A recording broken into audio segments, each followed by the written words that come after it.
충성! 이름이 박연우라고 했나? 군단장의 목소리가 떨립니다. 네, 맞습니다. 연우, 그 이름은 누가 지어준 건가? 어머니가 돌아가시기 전 남기신 이름이라고 들었습니다. 군단장의 얼굴이 창백해집니다. 입술이 파르르 떨립니다. 어머니 성함이... 군단장의 목소리는 이제 애원에 가까웠습니다. 제발, 제발 그 이름을 말해달라고, 제발 자신의 생각이 맞다고 말해달라고 간청하는 목소리였습니다. 한소영입니다. 2002년 아프가니스탄에서 순직하셨습니다. 그 순간 군단장의 눈에서 눈물이 왈칵 쏟아집니다. 연우, 25년 전 그가 사랑했던 여인과 단둘이만 나눴던 비밀 약속. 별자리를 보며 함께 지었던 아이의 이름. 은하수를 뜻하는 그 이름. 소영아. 군단장이 그 자리에 무너집니다. 25년 전 사라진 여인. 그리고 자신이 알지 못했던 아들. 도대체 무슨 일이 있었던 걸까요? 무료로 할 수 있는 가장 큰 응원. 구독과 좋아요로 함께 해주세요. 이 이야기에서 한 줄의 따뜻함이라도 느끼셨다면 댓글에 빛이라는 단어를 남겨주세요. 그 작은 빛들이 모여 세상을 조금 더 밝게 만듭니다. 2001년 가을 강원도 최전방 GOP 경계초소 새벽 4시 이슬이 맺힌 철조망 너머로 붉은 해가 떠오르고 있었습니다. 전방 600m 이상 무 보초병의 구령이 고요한 산을 깨웠습니다. 이곳은 휴전선이 손에 잡힐 듯 가까운 곳이었죠. 긴장감이 공기처럼 흐르는 이곳에서 박준혁 중위는 아침 점호를 마치고 막사로 돌아왔습니다. 준혁의 얼굴은 피곤해 보였습니다. 어젯밤 야간 침투 훈련이 있었거든요. 공수특전단 소속 특전사답게 준혁은 부하들과 함께 밤새 산악지형을 누볐습니다. 하지만 그의 눈빛만큼은 여전히 날카로웠습니다. 중위님, 아침 식사하러 가시죠. 부하가 말을 건넸지만 준혁은 고개를 저었습니다. 나는 좀 이따가 갈게. 먼저 가 있어. 사실 준혁은 배가 고프지 않았습니다. 아니, 정확히는 식욕이 없었죠. 어젯밤 아버지에게서 온 전화가 계속 머릿속을 맴돌고 있었거든요. 준혁아, 다음 주 토요일에 시간 내라. 김 중장님 따님을 소개시켜 주실 거야. 박철수, 육군 중장, 제3군단장, 그리고 준혁의 아버지였습니다. 준혁은 군화끈을 풀며 한숨을 내쉬었습니다. 아버지는 늘 이랬습니다. 준혁의 의견 같은 건 중요하지 않았죠.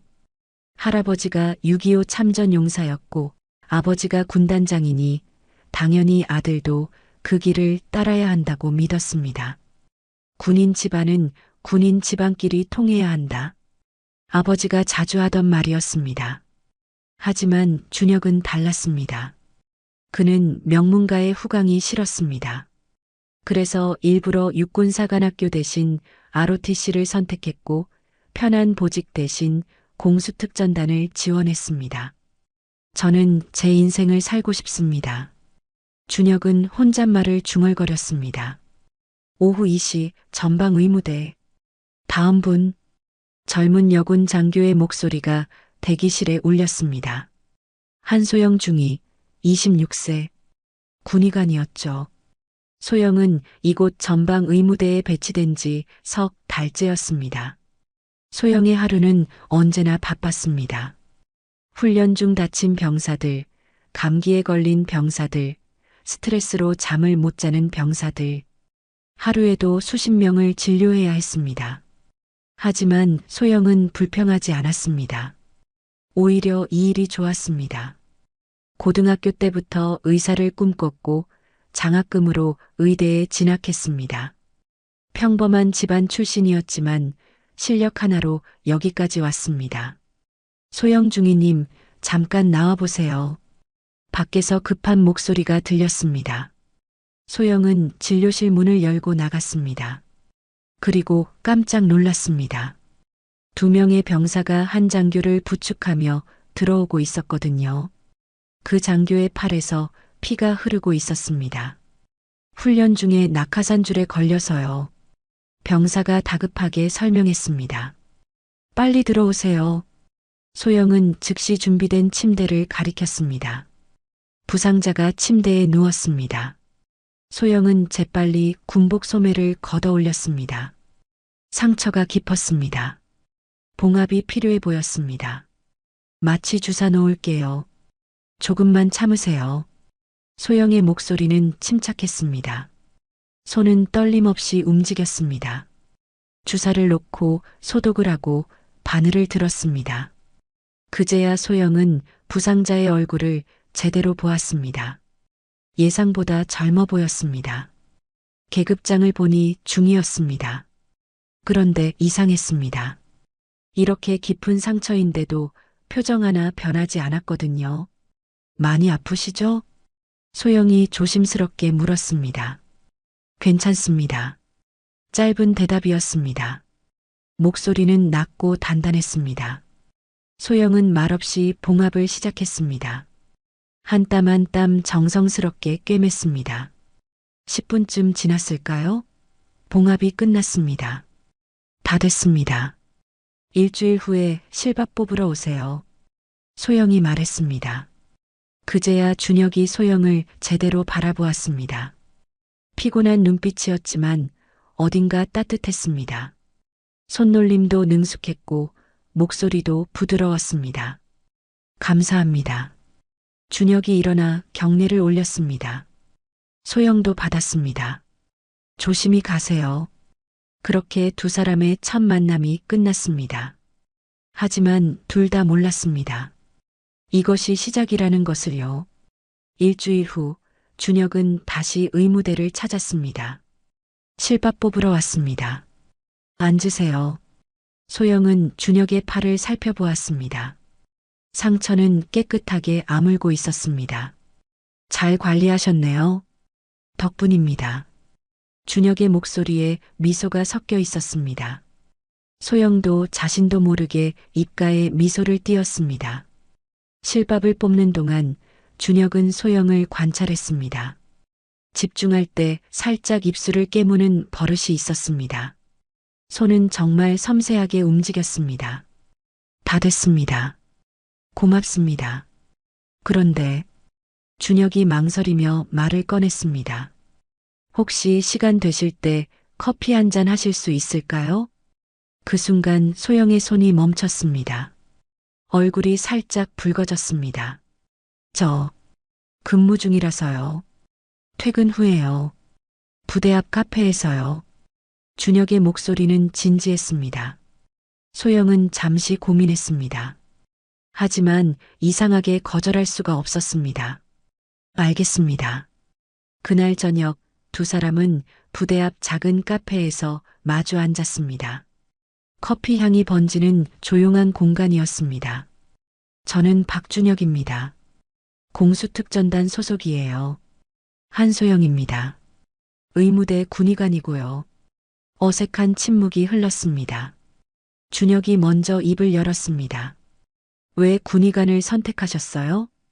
누군가를 치료한다는 게 좋았어요. 특히 이렇게 힘든 곳에서 근무하는 분들을요. 소영의 대답은 솔직했습니다. 준혁 중위님은요? 왜 특전사를? 저도 비슷해요. 현장에 있고 싶었거든요.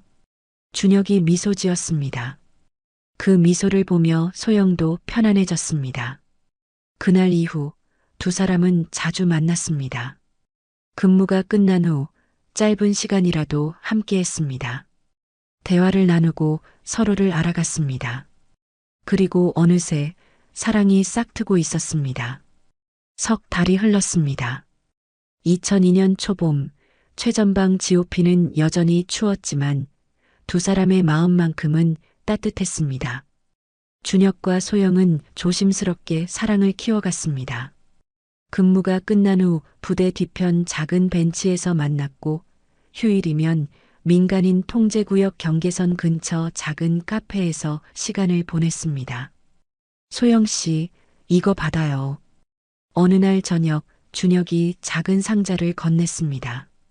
소영이 열어보니 은빛 목걸이가 들어 있었습니다. 작은 별 모양 펜던트였죠. 이건 우리 첫 만남 기념이에요. 석 달 전 오늘이잖아요. 준혁의 목소리는 부드러웠습니다. 소영의 눈가가 촉촉해졌습니다. 고마워요. 정말 예뻐요. 소영이 목걸이를 목에 걸었습니다. 별 펜던트가 그녀의 가슴팍에서 반짝였습니다. 평생 간직할게요. 두 사람은 서로를 바라보며 미소 지었습니다.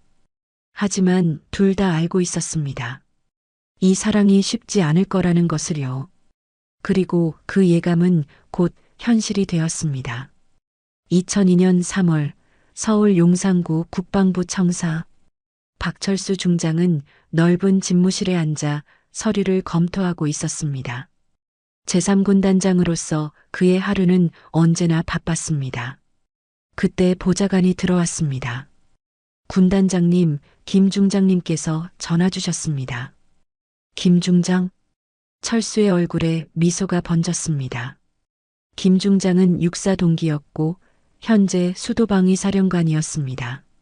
무엇보다 그에게는 26살 된 딸이 있었죠. 아, 그래.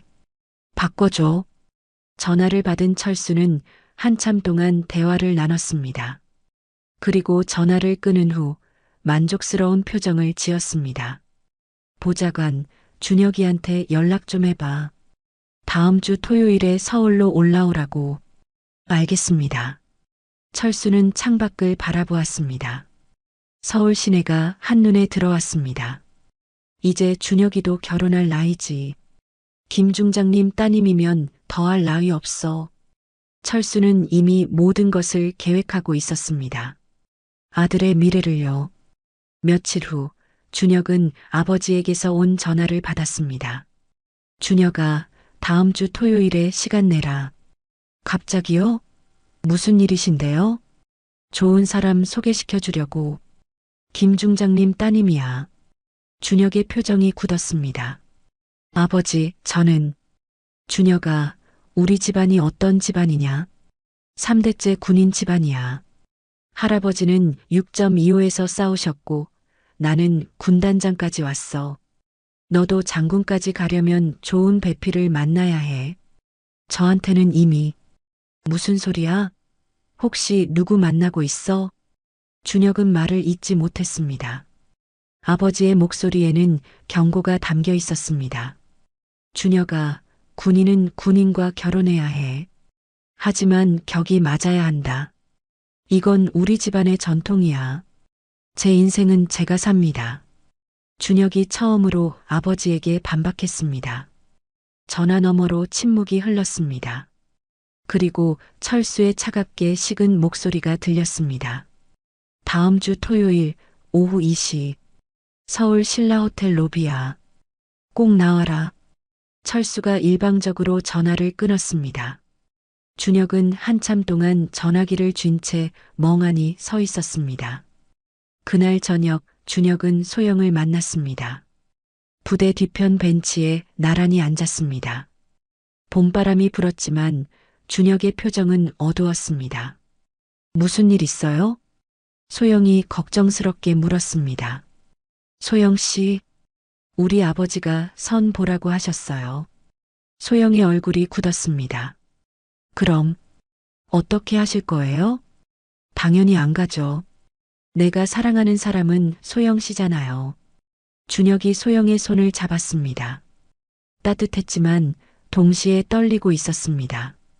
하지만 아버지가 계속 반대하시면 그래도 저는 소영 씨와 함께 할 거예요. 준혁의 목소리는 단호했습니다. 소영은 준혁을 바라보았습니다. 그의 눈빛에는 결연함이 담겨 있었습니다.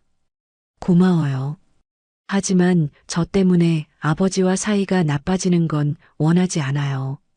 괜찮아요. 제가 해결할게요. 하지만 상황은 생각보다 빨리 악화되었습니다. 다음 주 준혁은 선자리에 나가지 않았습니다. 그리고 그날 저녁 철수로부터 폭풍 같은 전화가 왔습니다. 박준혁, 내가 지금 뭐 하는 짓이야? 죄송합니다. 하지만 저는 제가 사랑하는 사람과 결혼하고 싶습니다. 사랑?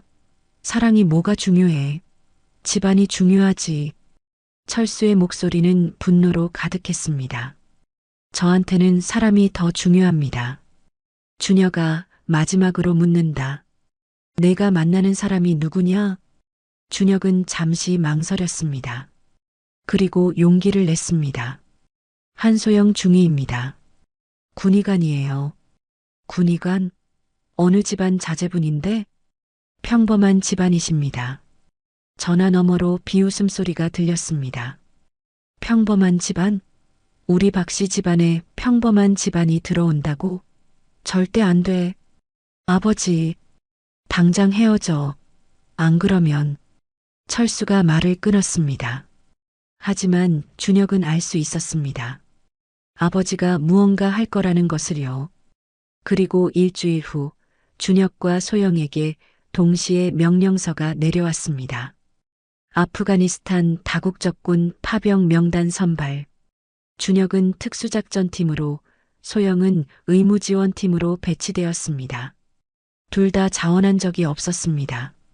이건 아버지가 한 거예요. 준혁의 목소리가 떨렸습니다. 소영은 명령서를 들고 있는 준혁을 바라보았습니다. 우리 떨어뜨리려는 거네요. 미안해요, 소영 씨. 다 제 잘못이에요. 아니에요. 괜찮아요. 소영이 준혁의 손을 잡았습니다. 같이 가잖아요. 함께 있을 수 있어요. 준혁이 소영을 바라보았습니다. 그녀의 눈빛은 흔들리지 않았습니다. 소영 씨, 거기서도 서로 지켜줘요. 약속해요. 두 사람은 서로를 꼭 안았습니다. 봄바람이 불었고 벚꽃잎이 흩날렸습니다. 하지만 둘 다 알지 못했습니다. 이것이 한국에서의 마지막 봄이 될 거라는 것을요. 2002년 6월 아프가니스탄 바그람 공군기지. 뜨거운 태양이 모래바람과 함께 내리줄었습니다. 한국군 파병부대 막삽. 준혁은 군복을 입고 작전 브리핑을 듣고 있었습니다. 특수작전 팀장의 목소리가 울렸습니다. 내일 새벽 4시 카불 북부 산악지역 정찰 임무입니다. 탈레반 거점 확인이 목표입니다. 준혁은 고개를 끄덕였습니다. 이곳에 온 지 석 달째였습니다. 위험한 임무가 계속되었지만 준혁은 흔들리지 않았습니다. 아니, 흔들릴 수 없었습니다. 소영이 같은 기지에 있었으니까요. 브리핑이 끝나고 준혁은 의무부대로 향했습니다. 작은 천막으로 만들어진 야전병원이었습니다. 안에서는 소영이 부상당한 병사를 치료하고 있었습니다. 조금만 참으세요. 금방 끝나요. 소영의 목소리는 여전히 부드러웠습니다. 병사의 팔에 붕대를 감아주는 모습이 정성스러웠습니다. 준혁은 천막 입구에서 그 모습을 바라보았습니다. 가슴이 따뜻해졌습니다. 동시에 걱정도 밀려왔습니다. 이런 위험한 곳에 소영을 데려온 것이 자꾸만 미안했습니다. 준혁 중위님? 소영이 준혁을 발견하고 밖으로 나왔습니다. 얼굴에는 미소가 번졌지만 피곤함이 역력했습니다. 많이 힘들죠? 괜찮아요. 이 정도는 견딜만해요. 소영이 웃었지만 준혁은 알 수 있었습니다. 그녀가 얼마나 힘든지를요. 소영 씨, 미안해요. 다 제 잘못이에요. 또 그 말이에요? 몇 번을 말해요. 제 선택이었어요. 소영이 준혁의 손을 잡았습니다. 거친 모래바람이 불었지만 두 사람의 손은 따뜻했습니다. 내일 새벽에 작전 나가요. 위험한 지역이래요. 준혁의 목소리가 낮아졌습니다. 꼭 무사히 돌아와요. 약속해요. 약속할게요. 소영 씨도 여기서 안전하게 있어줘요. 두 사람은 마주보며 미소 지었습니다. 하지만 그 미소 뒤에는 불안이 숨어 있었습니다. 다음 날 새벽 작전이 시작되었습니다. 준혁과 특수작전팀은 산악 지역으로 침투했습니다. 하지만 정보가 잘못되었습니다. 탈레반 거점이 예상보다 훨씬 컸고 병력도 많았습니다. 철수, 철수. 무전기에서 급박한 목소리가 들렸습니다. 총성이 사방에서 울렸습니다. 준혁은 부하들을 이끌고 후퇴했습니다. 하지만 그때였습니다. 퍽! 뜨거운 충격이 준혁의 옆구리를 관통했습니다.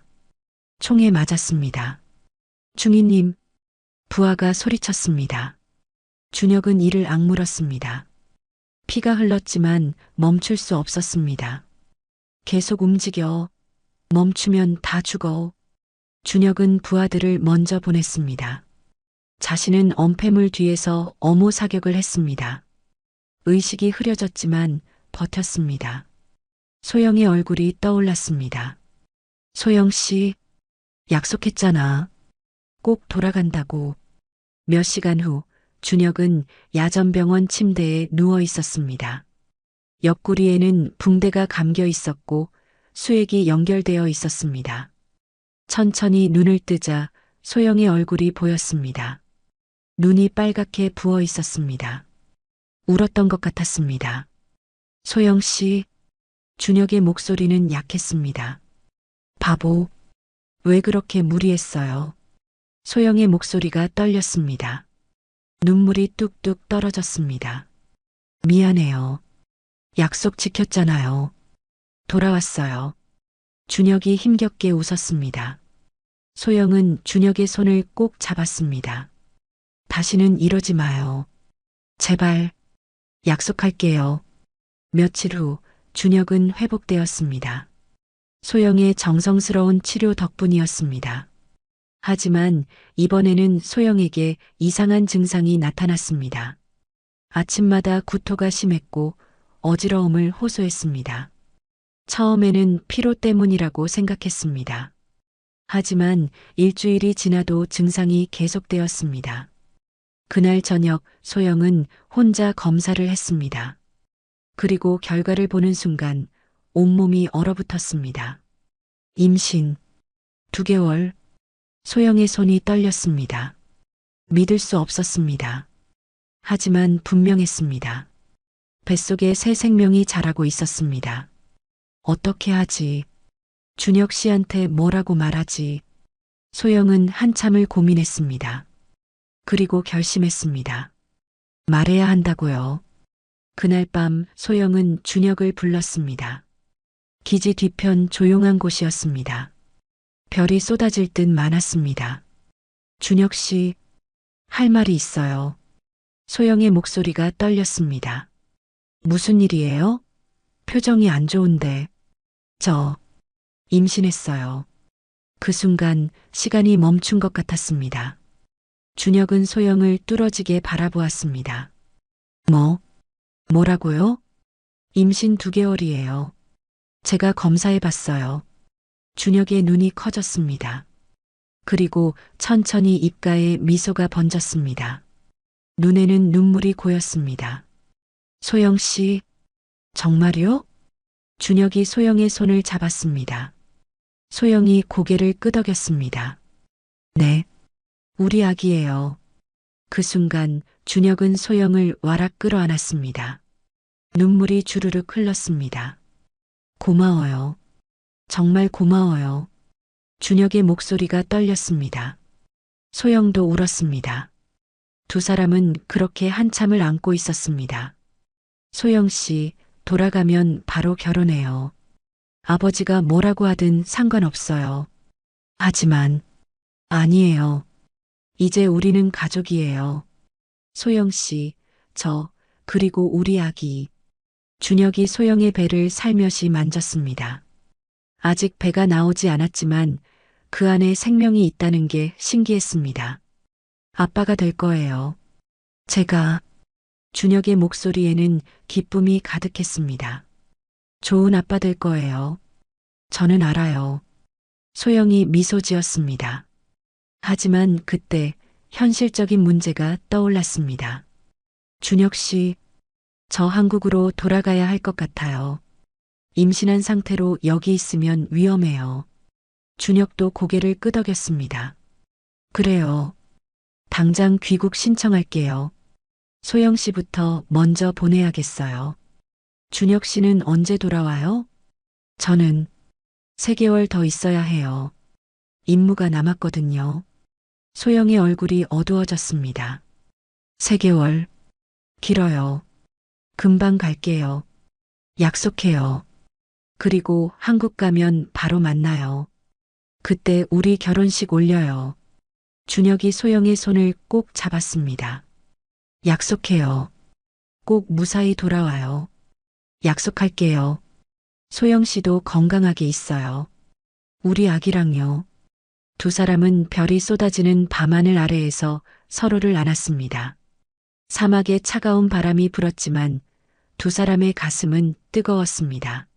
하지만 둘 다 알지 못했습니다. 이것이 마지막 포옹이 될 거라는 것을요. 2002년 8월 소영의 귀국 날짜가 정해졌습니다. 일주일 후였습니다. 준혁은 매일 밤 소영과 함께 시간을 보냈습니다. 작전이 없는 날이면 야전병원 근처에서 그녀를 기다렸고 함께 별을 보며 미래를 이야기했습니다. 우리 아기 이름 뭐로 할까요? 어느 날 밤 소영이 물었습니다. 배가 조금씩 나오기 시작했습니다. 아직 눈에 띄지는 않았지만 소영은 자주 배를 쓰다듬었습니다. 아들이면 연우, 은하수라는 뜻이에요. 딸이면 서연. 어때요? 준혁이 말했습니다. 소영이 미소 지었습니다. 좋아요. 연우, 서연. 예쁜 이름이네요. 소영 씨, 한국 가면 청주에서 살까요? 소영 씨가 좋아하시던 곳이잖아요. 청주요? 좋죠. 거기 벚꽃이 정말 예쁘거든요. 소영의 눈이 반짝였습니다. 준혁은 그런 소영을 바라보며 행복했습니다. 제대하면 저도 의사 될게요. 소영 씨처럼 사람들을 돕는 일 하고 싶어요. 정말요? 준혁 씨가? 네. 소영 씨 보면서 깨달았어요. 진짜 용기는 전쟁터가 아니라 생명을 살리는 거라는 걸요. 소영의 눈에 눈물이 맺혔습니다. 고마워요. 그런 말 해줘서. 두 사람은 손을 맞잡고 별을 바라보았습니다. 사막의 밤하늘은 한국에서 보던 것보다 훨씬 많은 별들로 가득했습니다. 귀국 이틀 전 소영은 짐을 정리하고 있었습니다. 많지 않았습니다. 군복 몇 벌, 사진 몇 장, 그리고 준혁이 선물한 별 모양 목걸이. 이것만 있으면 돼요. 소영이 혼잣말을 했습니다. 그리고 배를 쓰다듬었습니다. 우리 아기, 조금만 기다려. 곧 아빠 만날 수 있을 거야. 하지만 운명은 잔인했습니다. 귀국 하루 전 긴급 의료 지원 요청이 들어왔습니다. 카불 외곽 마을에서 폭격으로 민간인 부상자가 발생했다는 소식이었습니다. 한중이 출동 가능한가? 상급자가 물었습니다. 소영은 잠시 망설였습니다. 내일이면 귀국인데. 하지만 의사로서 거절할 수 없었습니다. 네, 출동. 하겠습니다. 소영은 의료 가방을 챙겼습니다. 그리고 준혁에게 짧은 메시지를 남겼습니다. 긴급 출동 갑니다. 저녁에 봐요. 사랑해요. 오전 10시 소영은 다른 의료진 2명과 함께 군용 차량에 올랐습니다. 운전병이 시동을 걸었습니다. 출발합니다. 차량이 기지를 빠져나갔습니다. 먼지가 자욱하게 일어났습니다. 소영은 창밖을 바라보았습니다. 황량한 사막이 펼쳐져 있었습니다. 내일이면 한국이야. 조금만 더 버티자. 소영은 배를 살짝 감쌌습니다. 1시간쯤 지났을까요? 차량은 산악 지역으로 접어들었습니다. 길이 좁아졌고 양옆으로는 절벽이 있었습니다. 조금만 더 가면 마을입니다. 운전병이 말했습니다. 하지만 그때였습니다. 탕, 탕, 탕. 총소리가 울렸습니다. 차량 앞쪽 도로에서 무장한 남자들이 나타났습니다. 탈레반이었습니다. 매복이다. 운전병이 소리쳤습니다. 급브레이크를 밟았습니다. 차가 미끄러지며 멈춰섰습니다. 내려, 빨리 내려. 탈레반 병사가 소리쳤습니다. 총을 겨누고 있었습니다. 소영과 의료진은 떨리는 손으로 차에서 내렸습니다. 뜨거운 태양이 내리쬐었습니다. 소영의 등에서 땀이 흘렀습니다. 한국군이다.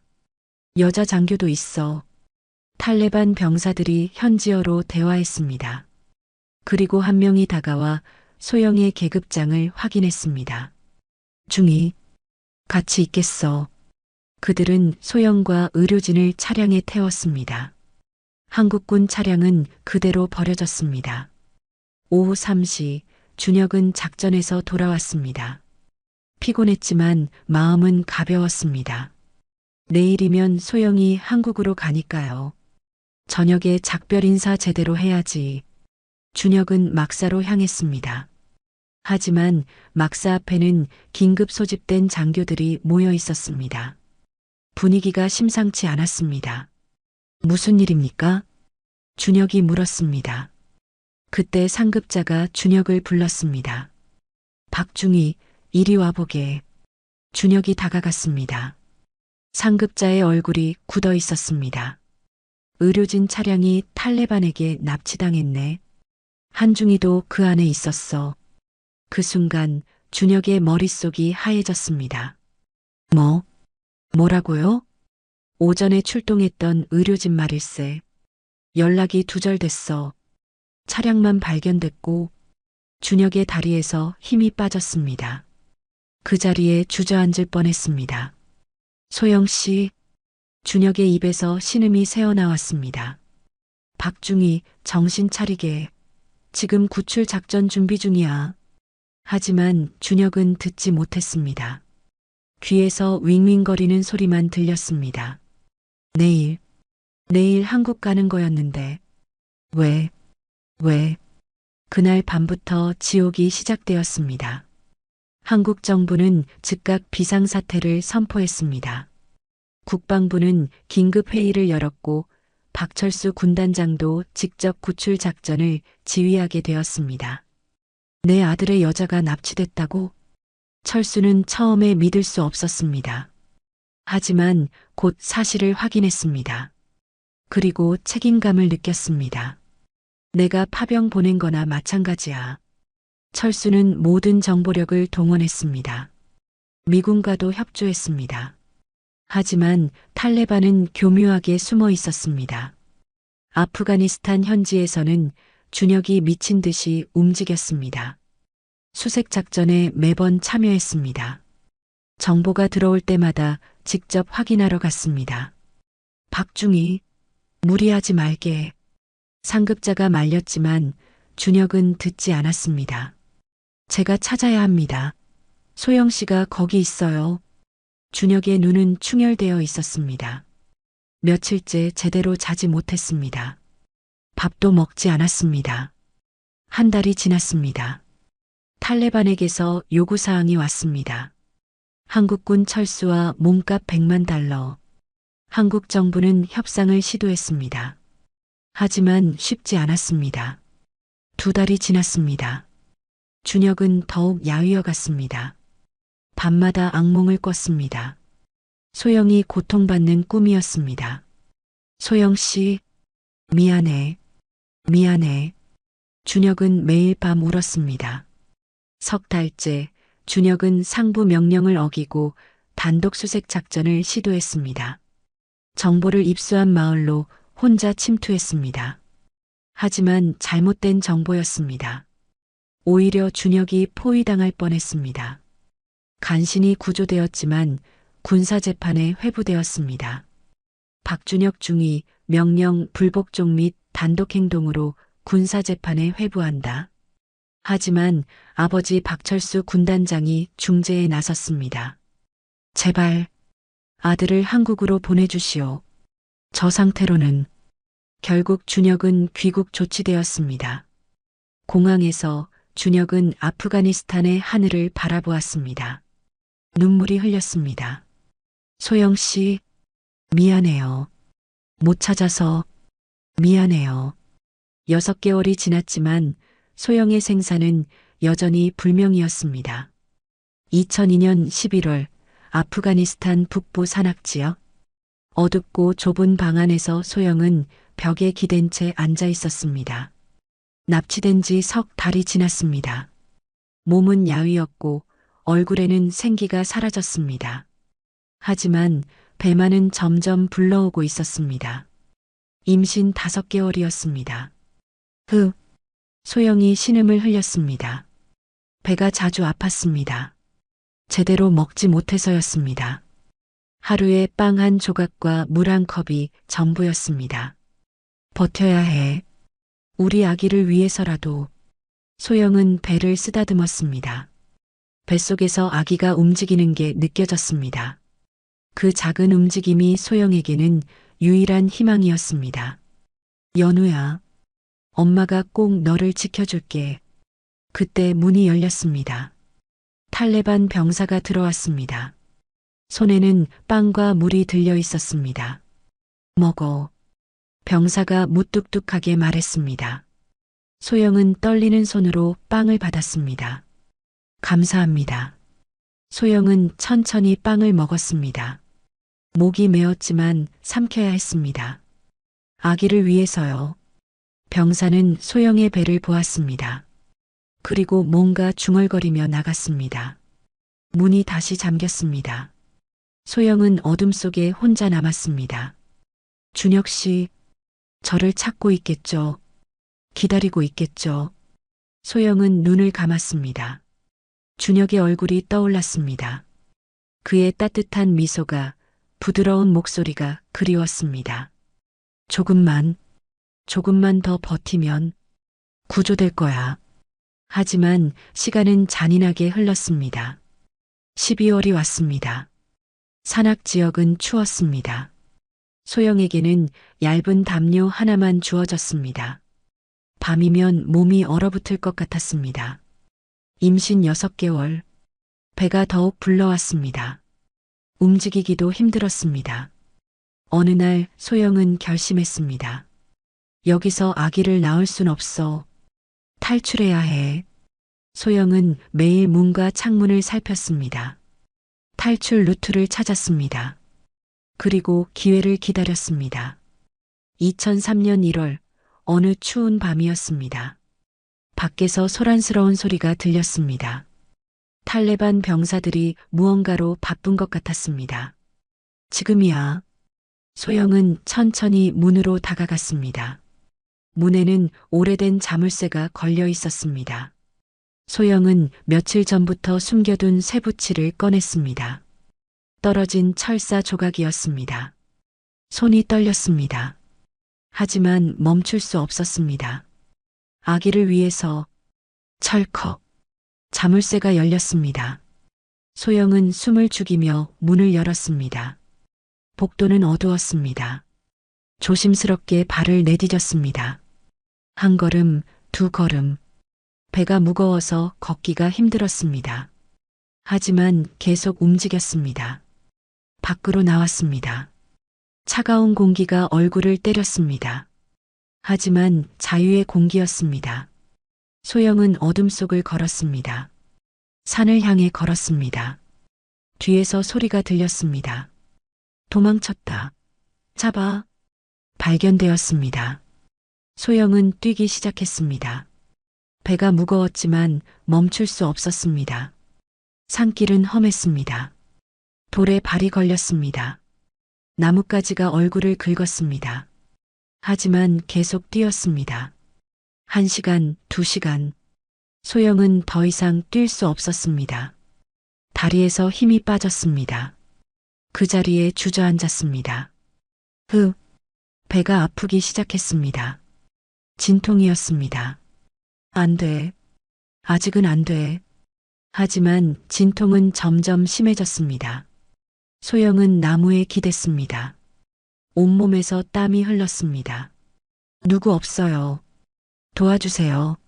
소영의 목소리는 약했습니다. 하지만 대답은 없었습니다. 그때였습니다. 멀리서 불빛이 보였습니다. 누군가 다가오고 있었습니다. 탈레반일까? 아니면 소영은 의식이 흐려졌습니다. 그리고 그 자리에 쓰러졌습니다. 얼마나 시간이 흘렀을까요? 소영은 천천히 눈을 떴습니다. 따뜻했습니다. 담요가 덮여 있었습니다. 깨어났군요. 부드러운 목소리가 들렸습니다. 여자 목소리였습니다. 소영이 고개를 돌렸습니다. 중년의 아프간 여성이 앉아 있었습니다. 얼굴에는 주름이 있었지만 눈빛은 따뜻했습니다. 저는 제 집입니다. 산에서 쓰러진 당신을 발견했어요. 여성이 말했습니다. 서툰 영어였지만 알아들을 수 있었습니다. 감사합니다. 소영의 눈에서 눈물이 흘렀습니다. 저는 나지라예요. 의사였어요. 의사요? 네. 탈레반에게 가족을 잃고 이렇게 숨어 살고 있어요. 나지라의 목소리에는 슬픔이 묻어 있었습니다. 당신은 임신했더군요. 곧 아기를 낳을 것 같아요. 그 말에 소영은 배를 만졌습니다. 여전히 진통이 느껴졌습니다. 진통이 시작됐어요. 준비해야겠어요. 나지라는 재빨리 움직였습니다. 물을 끓이고 깨끗한 천을 준비했습니다. 힘내세요. 제가 도와줄게요. 나지라의 목소리는 든든했습니다. 진통은 밤새 계속되었습니다. 소영은 이를 악물었습니다. 고통이 밀려왔습니다. 하지만 참았습니다. 연우야, 엄마가 너를 만날 수 있게 조금만 더. 새벽이 왔습니다. 붉은 해가 떠올랐습니다. 힘주세요. 조금만 더. 나지라가 소리쳤습니다. 으악. 소영이 마지막 힘을 짜냈습니다. 그리고 으앙, 으앙. 아기의 울음소리가 울렸습니다. 아들이에요. 건강한 아들. 나지라가 기쁘게 말했습니다. 아기를 조심스럽게 안고 깨끗이 닦아주었습니다. 소영은 천천히 아기를 바라보았습니다. 작고 연약했지만 힘차게 울고 있었습니다. 우리 연우. 소영이 힘겹게 말했습니다. 나지라가 아기를 소영의 품에 안겨주었습니다. 소영은 아기를 안았습니다. 따뜻했습니다. 부드러웠습니다. 연우야, 엄마야. 소영의 눈에서 눈물이 흘렀습니다. 하지만 행복한 눈물이었습니다. 준혁 씨, 우리 아들이에요. 우리 연우. 하지만 그때였습니다. 소영의 몸에서 힘이 빠지기 시작했습니다. 출혈이 멈추지 않았습니다. 안 돼요. 버티세요. 나지라가 다급하게 지혈을 시도했습니다. 하지만 소영의 몸은 이미 한계였습니다. 몇 달간의 굶주림과 고통으로 너무 약해져 있었습니다. 나지라 씨, 소영이 힘없이 말했습니다. 부탁이 있어요. 말하지 마세요. 힘을 아껴야 해요. 제 아들을 부탁해요. 소영의 목소리가 점점 작아졌습니다. 준혁, 준혁아, 미안해. 소영의 눈빛이 흐려졌습니다. 우리 연우, 꼭 아빠한테. 그리고 소영의 눈이 천천히 감겼습니다. 안 돼요. 깨어나요. 나지라가 소영을 흔들었습니다. 하지만 소영은 대답하지 않았습니다. 한소영 중이 27세. 그녀는 아들을 낳고 사랑하는 사람에게 돌아가지 못한 채 머나먼 이국 땅에서 숨을 거두었습니다. 나지라는 한참을 울었습니다. 그리고 아기를 안아 올렸습니다. 미안해요. 어머니를 지키지 못해서. 아기는 울고 있었습니다. 작은 주먹을 쥐고 울고 있었습니다. 걱정 마세요. 제가 이 아이를 키울게요. 약속할게요. 나지라는 아기를 가슴에 안았습니다. 그리고 결심했습니다. 이 아이를 지키겠다고요. 2027년 가을 서울 용산구 국방부 청사 박준혁 소장은 넓은 집무실 창가에 서서 바깥을 바라보고 있었습니다. 53세 제호군단장의 자리에 올랐습니다. 아버지가 걸었던 길을 그대로 따라왔습니다. 하지만 그의 얼굴에는 미소가 없었습니다. 25년이 지났지만 그날의 상처는 여전했습니다. 책상 위에는 낡은 사진 한 장이 놓여 있었습니다. 아프가니스탄에서 찍은 사진이었습니다. 소영이 활짝 웃고 있는 사진이었죠. 소영 씨, 오늘도 보고 싶네요. 준혁은 매일 이 사진을 보았습니다. 25년 동안 단 하루도 빠짐없이요. 똑똑, 노크 소리가 들렸습니다. 들어오세요. 부관이 들어왔습니다. 군단장님, 다음 주 육군사관학교 졸업식 참석 일정 확인드립니다. 알겠네. 준비해두게. 준혁은 고개를 끄덕였습니다. 부관이 나가고 준혁은 다시 창밖을 바라보았습니다. 평생 독신으로 살았습니다. 아무도 소영의 자리를 채울 수 없었습니다. 주변에서 재혼을 권했지만 준혁은 늘 거절했습니다. 저에게는 이미 가족이 있었습니다. 그것만으로 충분합니다. 그렇게 말하며 준혁은 홀로 살았습니다. 군인으로서의 삶에만 집중했습니다. 하지만 매년 8월이면 준혁은 국립대전현충원을 찾았습니다. 소영의 이름이 새겨진 추모비 앞에서요. 소영 씨, 또 1년이 지났네요. 저는 잘 지내고 있어요. 소영 씨도 편히 쉬고 계시죠? 준혁은 혼자 이야기했습니다. 대답은 없었지만 바람이 불 때면 소영이 대답하는 것 같았습니다. 같은 시각 아프가니스탄 카불 외곽 작은 마을. 나지라는 집 앞 마당에서 빨래를 널고 있었습니다. 67세. 세월이 많이 흘렀습니다. 머리는 하얗게 새었고 허리도 굽었습니다. 하지만 그녀의 눈빛만큼은 여전히 또렷했습니다. 어머니, 젊은 남자의 목소리가 들렸습니다. 나지라가 고개를 돌렸습니다. 환한 미소가 번졌습니다. 연우야 왔구나. 박연우, 25세, 키가 크고 어깨가 넓었습니다. 얼굴은 준혁을 닮았지만 눈빛은 소영을 닮았습니다. 어머니, 제가 빨래 도와드릴게요.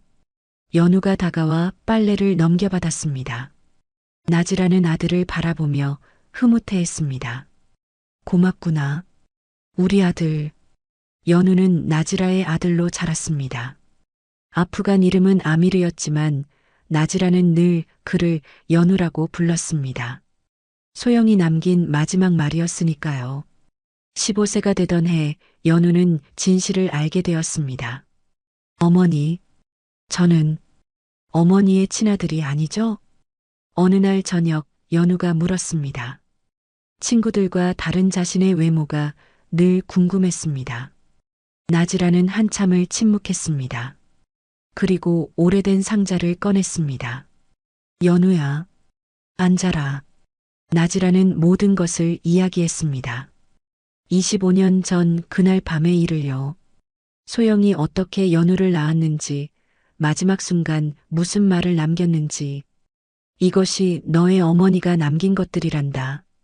상자 안에는 군복이 있었습니다. 피가 묻은 군복이었습니다. 그리고 군번줄도 있었습니다. 한소영, 이 이름이. 연우가 떨리는 손으로 군번줄을 집어들었습니다. 내 친어머니의 이름이야. 그리고 이것도. 나지라가 낡은 수첩을 꺼냈습니다. 소영의 일기장이었습니다. 연우는 밤새 일기를 읽었습니다. 어머니와 아버지의 사랑 이야기가 적혀 있었습니다. 준혁이라는 이름도 자주 나왔습니다. 준혁, 제 아버지. 연우의 눈에서 눈물이 흘렀습니다. 그날 이후 연우는 한 가지 꿈을 꾸게 되었습니다. 한국으로 가는 것, 아버지를 찾는 것, 하지만 쉽지 않았습니다. 전쟁으로 황폐해진 아프가니스탄에서 한국으로 가는 것은 거의 불가능했습니다. 그래서 연우는 10년을 준비했습니다. 나지라에게 한국어를 배웠습니다. 한국 문화를 공부했습니다. 그리고 돈을 모았습니다. 20세가 되던 해 기회가 왔습니다. 한국 정부에서 아프간 전쟁 고아를 위한 특별 비자 프로그램을 시작한 것입니다. 어머니, 저 한국에 가고 싶어요. 연우가 말했습니다. 나지라는 예상했다는 듯이 고개를 끄덕였습니다. 알았다. 가거라. 내 뿌리를 찾아라. 하지만 어머니를 두고 가는 게 괜찮다. 어머니는 여기서 너를 응원할게. 나지라가 연우를 안았습니다. 가서 내 아버지를 꼭 찾아라. 그리고 말해라. 소영이 마지막까지 그를 사랑했다고. 2022년 여름 연우는 한국 땅을 밟았습니다. 인천공항에 내리는 순간 눈물이 났습니다.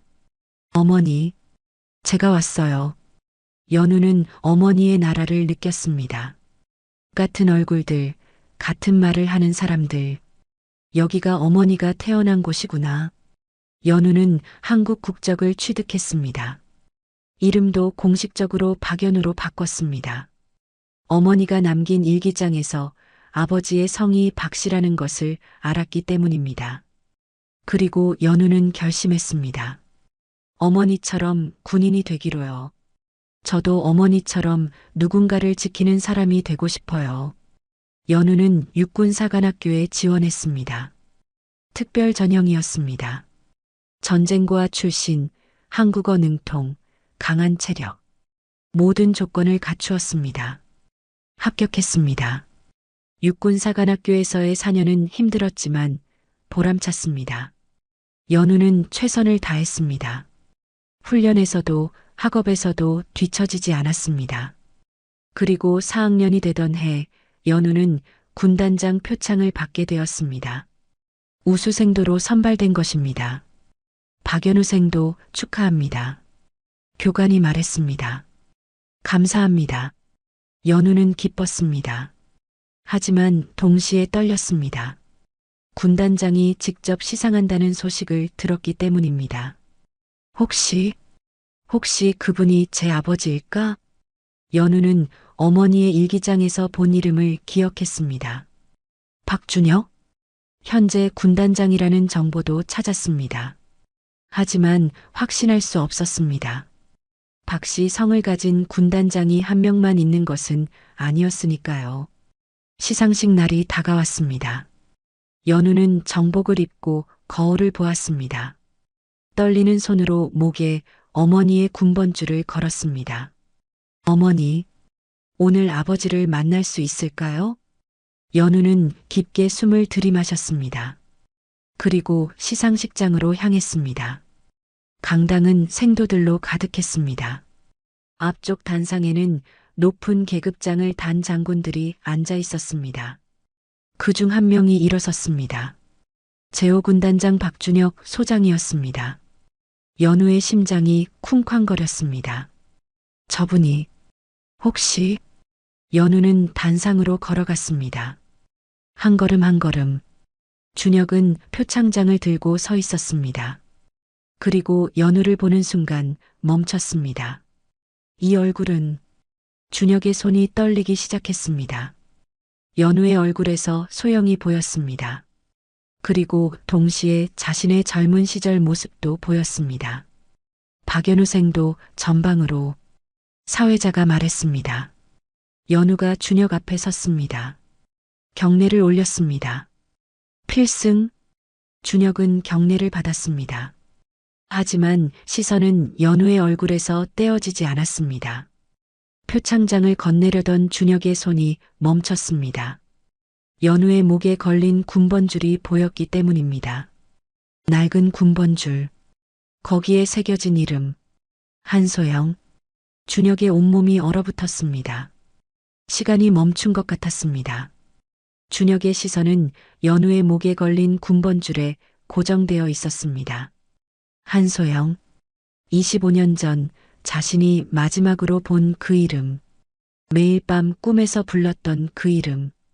준혁의 입술이 파르르 떨리기 시작했습니다. 손에 들고 있던 표창장이 흔들렸습니다. 군단장님?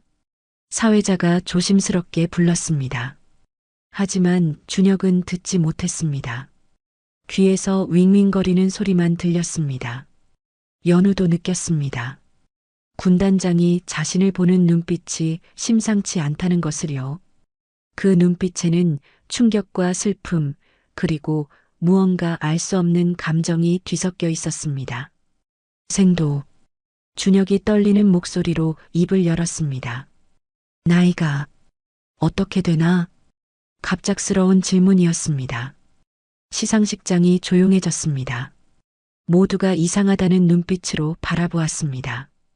25입니다. 연우가 또렷하게 대답했습니다. 25. 준혁의 머릿속이 빠르게 돌아갔습니다. 2027년에서 25를 빼면 2002년. 소영이 사라진 그 해. 어디서 태어났나?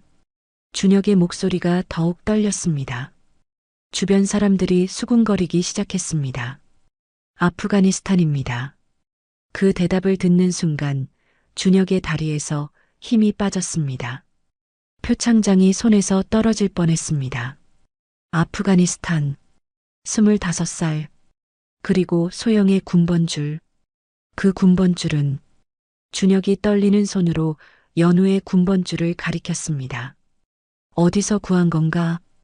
연우는 침을 꿀꺽 삼켰습니다. 심장이 터질 듯 뛰었습니다. 제 어머니. 유품입니다. 어머니?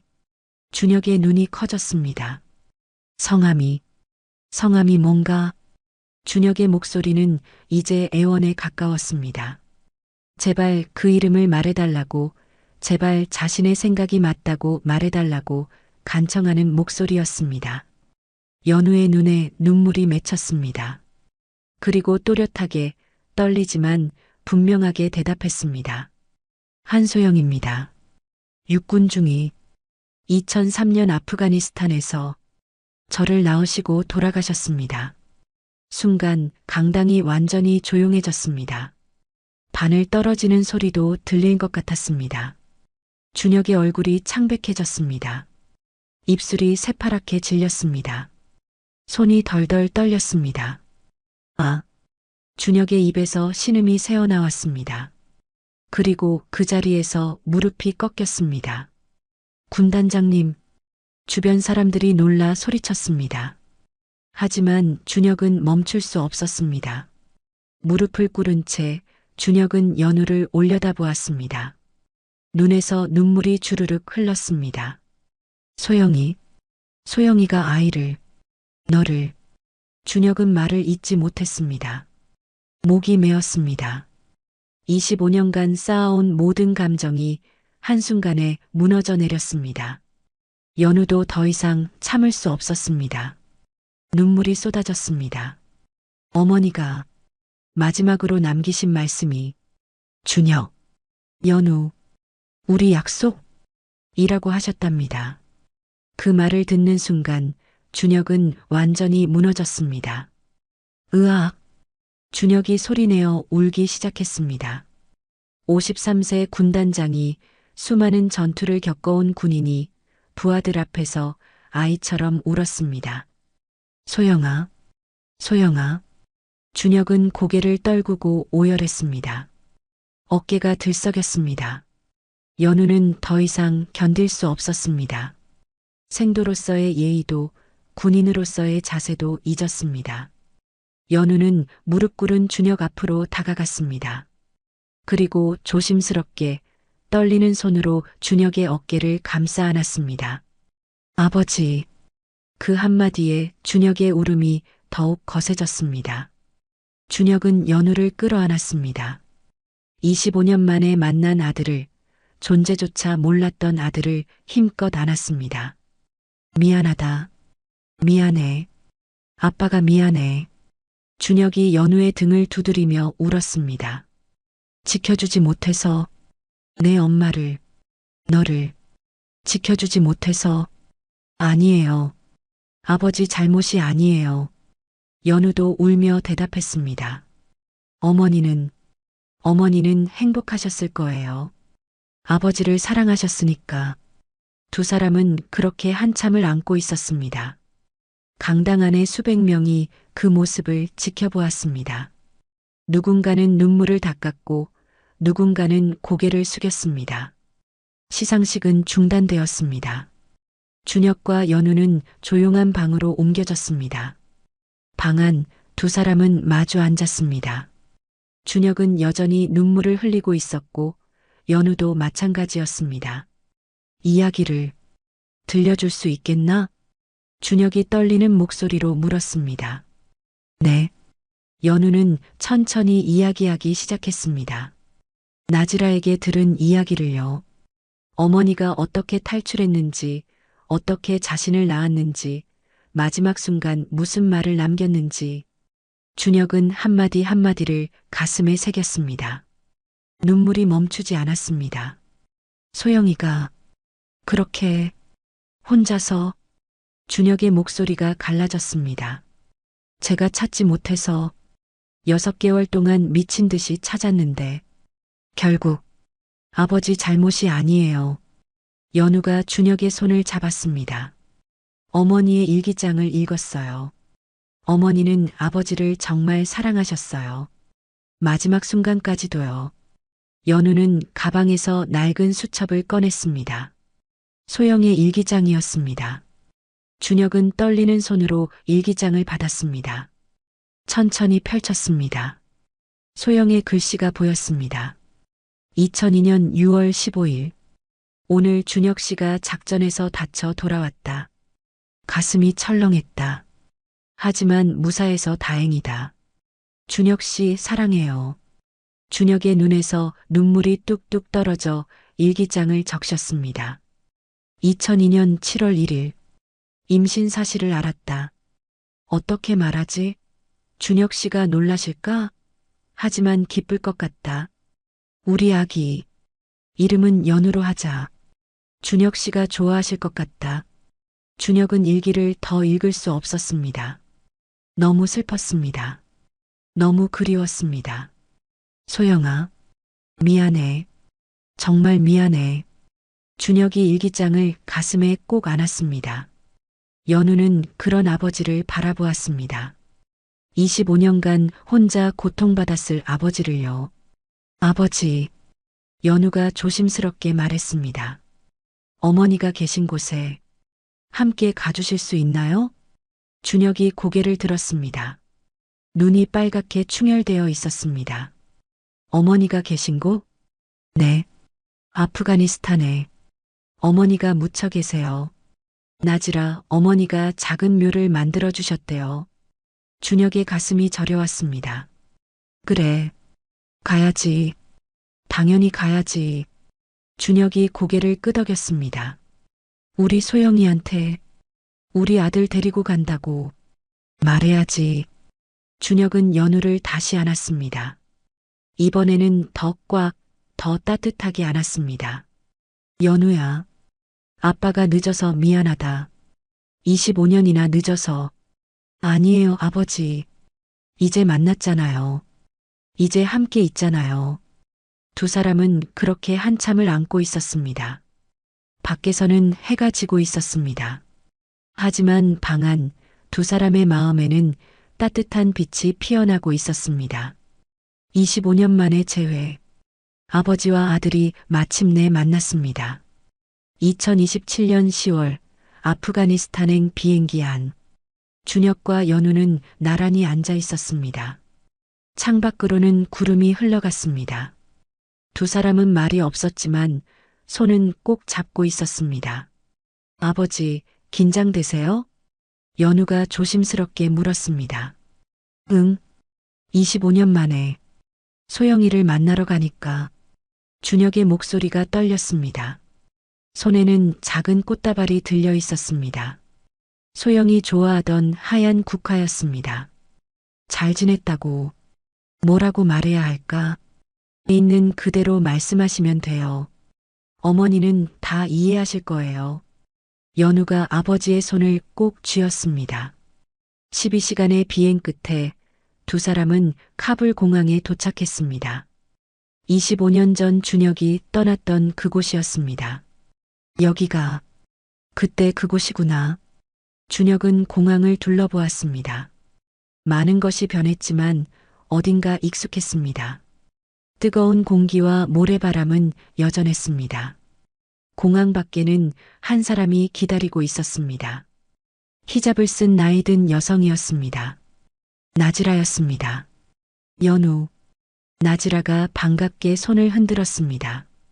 연우가 달려가 나지라를 안았습니다. 어머니, 보고 싶었어요. 나도 그랬단다. 나지라가 연우의 등을 쓰다듬었습니다. 그리고 천천히 준혁을 바라보았습니다. 두 사람의 눈이 마주쳤습니다. 나지라는 준혁의 얼굴을 한참 바라보았습니다. 그리고 조용히 말했습니다. 준혁 중위님, 이시죠? 서툰 한국어였습니다. 하지만 준혁은 알아들었습니다. 네, 저는 준혁의 목소리가 막혔습니다. 어떻게 말해야 할지 몰랐습니다. 나지라가 먼저 다가왔습니다. 그리고 준혁의 손을 잡았습니다. 감사합니다. 오셨어요. 나지라의 눈에도 눈물이 맺혔습니다. 아니, 제가 감사합니다. 준혁이 나지라의 손을 두 손으로 감싸 쥐었습니다. 소영이를, 우리 아들을 지켜주셔서 정말. 준혁은 말을 잇지 못하고 고개를 숙였습니다. 어깨가 들썩였습니다. 나지라도 눈물을 흘렸습니다. 연우는 두 어른을 바라보며 함께 울었습니다. 한참 후 세 사람은 차에 올랐습니다. 나지라의 마을로 향했습니다. 이 시간쯤 달렸을까요? 산악 지역의 작은 마을이 보였습니다. 저기, 소영 씨가, 네, 저 언덕 위에 계세요. 나지라가 말했습니다. 차에서 내려 언덕을 올랐습니다. 준혁의 걸음은 무거웠습니다. 한 걸음 한 걸음이 힘들었습니다. 언덕 위 큰 나무 아래에 작은 묘가 있었습니다. 돌로 만든 소박한 묘비였습니다. 거기에는 한글이 새겨져 있었습니다. 육군 중위 한소영. 1976년 3월 5일 마이너스 2003년 1월 14일. 사랑하는 이를 위해, 아들을 위해 끝까지 싸우다. 준혁은 그 앞에 무릎을 꿇었습니다. 꽃다발을 내려놓았습니다. 그리고 한참을 묘비를 쓰다듬었습니다. 소영아, 나야. 준혁이야. 준혁의 목소리가 떨렸습니다. 미안해. 정말 미안해. 25년이나 늦었어. 눈물이 주르륵 흘렀습니다. 너 혼자 얼마나 힘들었어. 얼마나 무서웠어. 그런데 나는 찾지도 못하고. 준혁은 이마를 땅에 댔습니다. 온몸이 떨렸습니다. 하지만 소영아, 우리 아들 봤어. 우리 연우. 내가 마지막까지 지켜준 우리 아들. 준혁이 고개를 들어 연우를 바라보았습니다. 이렇게 훌륭하게 컸어. 군인이 됐어. 내 꿈대로.